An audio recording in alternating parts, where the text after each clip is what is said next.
Hello viewers, আসসালামু আলাইকুম। সবাইকে শুভেচ্ছা স্বাগতম। আশা করি সবাই ভালো আছেন, সুস্থ আছেন। ভিউয়ার্স, আমরা আজকে যে বিষয় নিয়ে কথা বলবো সেটা হচ্ছে আ ৭ম শ্রেণী আ অ্যা শিক্ষণ অভিজ্ঞতা ২ বুদ্ধিবৃত্তিক সম্পদের ব্যবহার।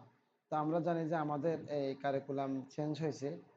তো অ্যা আমাদের এখন নতুন যেই পদ্ধতিতে পরীক্ষা হবে সেটার ধাঁচ হচ্ছে এরকম যে আমাদের প্রশ্ন পদ্ধতি থাকবে এরকম যে বহু নির্বাচনী প্রশ্ন হচ্ছে ১৫ আর হচ্ছে এক কথায় উত্তর ১০। তবে সব সাবজেক্টের একই রকম না।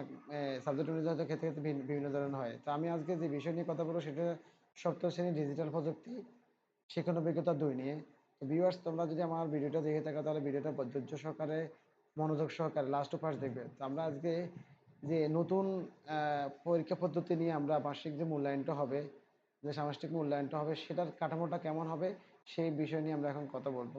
তো সেখানে যে এক কথা উত্তর, বহু নির্বাচনী প্রশ্ন, তবে সংক্ষিপ্ত প্রশ্ন কেমন হবে, দৃশ্যপট নির্ভর, দৃশ্যপট বিহীন, হ্যাঁ, প্রতিদিন কেমন কোশ্চেন হবে সেগুলো নিয়ে আমরা কথা বলার চেষ্টা করব। তো আমি আজকে মূলত এক কথা প্রকাশগুলা মানে নিয়ে কথা বলবো। তো এক কথা প্রকাশের ভিতরে এরা যে একটা নমুনা কোশ্চেন দেওয়া আছে, তো আমি আজকে নমুনা কোশ্চেনটা সলিউশন করে দেওয়ার চেষ্টা করব।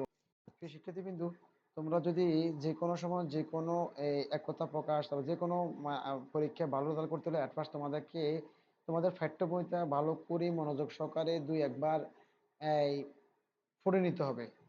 রিডিংটা ভালো করে পড়ে নিতে হবে। তারপর যেই কোশ্চেনগুলো তুমি যে লাইনটা মনে করতেছো খুবই গুরুত্বপূর্ণ সেটা নিচে মার্কার দিয়ে আন্ডারলাইন করে পড়বে, ঠিক আছে?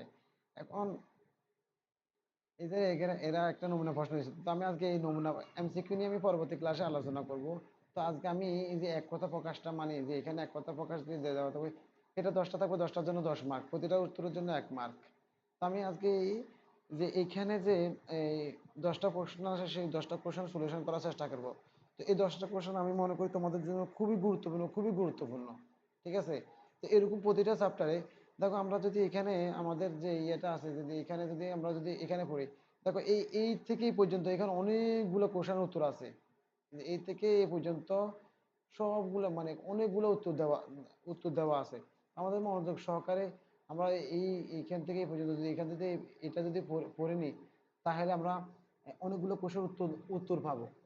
হ্যাঁ, তো সেই জন্য আমি বলছিলাম যে তোমরা যে কোনো সময় যে কোনো জিনিস পড়া মানে গাইড বা পড়ার আগে অবশ্যই রিডিংটা ভালো করে নিবে। 100% তুমি যদি পাঠ্য বইটা ভালো করে মনোযোগ সহকারে পড়ো, গাইডকে গুরুত্ব না দিয়ে, গাইড যদি তোমার ক্যাপাসিটি থাকে তাহলে অবশ্যই পড়বা, তো কারণ সেখানে প্রশ্নগুলো সাজানো দেওয়া আছে। তবে আমার সাজেস্ট হচ্ছে গিয়ে তোমরা রিডিংটা ভালো করে পড়বে। ভালো করে পড়লে তোমাদের আনসারগুলো খুব প্রপারলি হবে, ভালো মতো আনসার দিতে পারবে। তো যাকে আমরা আমাদের ইয়েতে চলে যাচ্ছি। তো এখানে দেখেন যে এখানে একটি বুদ্ধিবৃত্তিক সম্পদের ট্রেডমার্ক নিবন্ধনে কতটি ধাপ অনুসরণ করতে হয়। তো একটি বুদ্ধিবৃত্তিক সম্পদের ট্রেডমার্ক কতটি অনুসরণ করতে হয় সেটার জন্য আমরা যদি মূলত হচ্ছে 5টি ধাপ অনুসরণ করতে হয়। দেখেন এই কোশ্চেনটা আসলে কোথা থেকে করছে, এই যে সেটার জন্য হচ্ছে যে কোশ্চেনটা হচ্ছে এখান থেকে করছে ট্রেডমার্ক। জাস্ট ওয়েট, আমরা পৃষ্ঠা নাম্বার 26 পৃষ্ঠায় যে কোশ্চেন মানে এটা দেওয়া আছে যে একটি বুদ্ধিবৃত্তিক সম্পদের ট্রেডমার্ক নিবন্ধনের জন্য 5টি ধাপ অনুসরণ করতে হয়। এই 5টি ধাপটা হচ্ছে যে এটা। তো শর্ট কোশ্চেনের ভিতরে হয়তো আমাদের এই যে শর্ট কোশ্চেনটা হবে সেই শর্ট কোশ্চেনের ভিতরে আমাদেরকে বলতে পারে যে একটি বুদ্ধিবৃত্তিক সম্পদের ট্রেডমার্ক নিবন্ধনের জন্য 5টি ধাপটি তুমি লেখো। তো সেক্ষেত্রে তোমাকে এই 5টি ধাপ মানে লিখতে হবে। তো এই 5টি ধাপ ভালো করে তোমরা পড়ে নিলে বা যদি একটু যে জায়গায় তোমাদের মনে থাকে না সেই লাইনগুলো ভালো করে পড়বে, তাহলে আমাদের 1 নম্বর কোশ্চেনের উত্তর এটা, এই কোশ্চেনটার উত্তর হচ্ছে কি,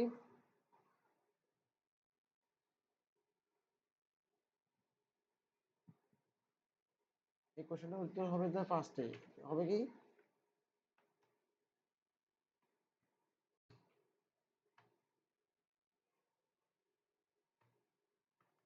5টি। তাহলে এই কোশ্চেনটার উত্তর হচ্ছে 5টি। তারপর যদি আমরা যদি বুদ্ধিবৃত্তিক বুদ্ধিবৃত্তিক সম্পদের মালিককে কি বলে? তো বুদ্ধিবৃত্তিক সম্পদের মালিককে কি বলে? বুদ্ধিবৃত্তিক সম্পদের মালিককে স্বত্বাধিকারী বলে।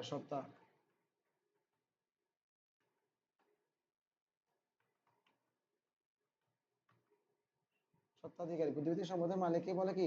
স্বত্বাধিকারী। তারপরে হচ্ছে ব্যক্তির সাথে সম্পর্ক এবং পরিস্থিতির মধ্যে যোগাযোগ কয় ধরনের হয়ে থাকে? তো এটা হচ্ছে এটা হবে দুই ধরনের। এটা হবে কয় ধরনের? দুই দুই দুই ধরনের। একটা হচ্ছে আনুষ্ঠানিক, একটা হচ্ছে অনানুষ্ঠানিক। যোগাযোগ ধরন হচ্ছে একটা হচ্ছে আনুষ্ঠানিক, একটা হচ্ছে অনানুষ্ঠানিক। তো একটি ইমেল সেবাদানকারী একটি প্রতিষ্ঠানের নাম। তো ইমেল সেবাদানকারী একটি প্রতিষ্ঠানের নাম হচ্ছে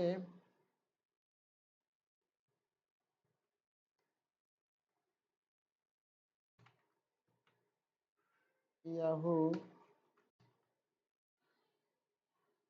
জিমেল, হটমেল, তারপরে হচ্ছে গিয়ে আউটলুক। এই এই মূলত এখানে বলছে যে ইমেল সেবাদানকারী একটি প্রতিষ্ঠানের নাম লিখতে, তা আমরা এখানে অনেকগুলো লিখছি, ইয়াহু, জিমেল, হটমেল, এগুলো হচ্ছে যে একটা ইমেল সেবাদানকারী প্রতিষ্ঠানের নাম। তো ইমেল নিয়ে কিন্তু অনেক ধরনের কোশ্চেন আছে। ইমেল ইমেল আমরা যখন একটা ইমেল ওপেন করবো, দেখেন এখানে যে একটা ইমেল যদি ওপেন করি, এই একটা ইমেলের ভিতরে কিন্তু অনেকগুলো যেন দেখেন, এখানে টু আছে, সাবজেক্ট আছে, তারপর যায় যে অ্যাটাচমেন্ট আছে। অ্যাটাচ এই যে অ্যাটাচমেন্টে কি পাঠানো যায়, সিসির কাজ কি, বিসিসির কাজ কি, আমরা এগুলো নিয়ে ফুলি ডিসকাস করি। এই যে এখানে সিসি, এই যে সিসিরও মিনিং আছে, বিসিসিরও মিনিং আছে। তো আমাদের এই মূলত এই রিলেটেড একটা কোশ্চেন আছে।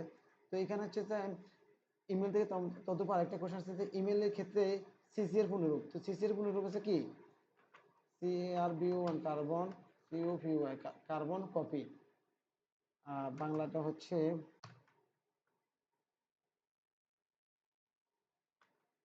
Carbon copy. হ্যাঁ, তারপর হচ্ছে তো সিটিজেন সেটেলমেন্ট হচ্ছে আহ,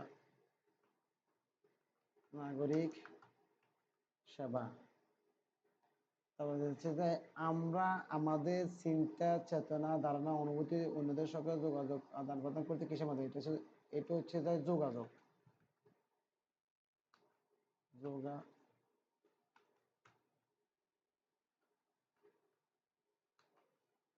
যোগাযোগের মাধ্যমে। বাইনারি ডিজিট কয়টি? বাইনারি ডিজিট হচ্ছে দুইটি শূন্য, বাইনারি ডিজিট শূন্য কমা এক। তার মানে ব্র্যাকেটের ভিতরে হবে কি দুইটি। তারপরে কিউআর কোড। কিউআর কোড হচ্ছে quick response. Q I sorry QS quick quick response মানে দ্রুত সাড়া দেওয়া। এটা হবে যে এই যে ইমেল নিয়ে আরেকটা কোশ্চেন আছে। তো আমরা আরেকটা ভিডিওতে ইমেল নিয়ে ফুললি আলোচনার চেষ্টা করব। তো ইমেলে প্রাপকের ঠিকানা কোথায় লিখতে হয়, এই টুতে। যে ইমেলে যে আরো খুঁটিনাটি যে যে বিষয়গুলো আছে, আমরা যে ইমেলে যে টু, সাবজেক্ট, অ্যাটাচমেন্ট, এগুলোর কাজটা কি, টাইপের কাজটা কি, হ্যাঁ, সেন্ড কি, সিসিতে কি, বিসিসিতে কি, এইগুলো বিষয় নিয়ে আমরা মূলত এই অন্য একটা ভিডিওতে ডিসকাস করবো। তো তোমরা অবশ্যই কমেন্ট করে জানাবে যে তোমাদের আসলে এটা প্রয়োজন আছে কিনা। তো প্রিয় শিক্ষার্থী বিন্দু, তোমরা এভাবে আমি চেষ্টা করব সপ্তম, অষ্টম এবং নবম শ্রেণীর নিত্য নতুন ভিডিওগুলা যে বর্তমান 2024-এর ষান্মাসিক মানে সরি সামষ্টিক মূল্যায়নের যে প্রশ্ন দ্বারা হবে নতুন ইয়া অনুযায়ী। হ্যাঁ, তো সেই অনুযায়ী আমি প্রতিদিন প্রতিটা চ্যাপ্টারে কোশ্চেনের আলোচনা করার চেষ্টা করব। তো আজকে ভিডিওতে একটু পর্যন্ত। ভালো থাকো, সুস্থ থাকো, আল্লাহ হাফেজ। All the best today.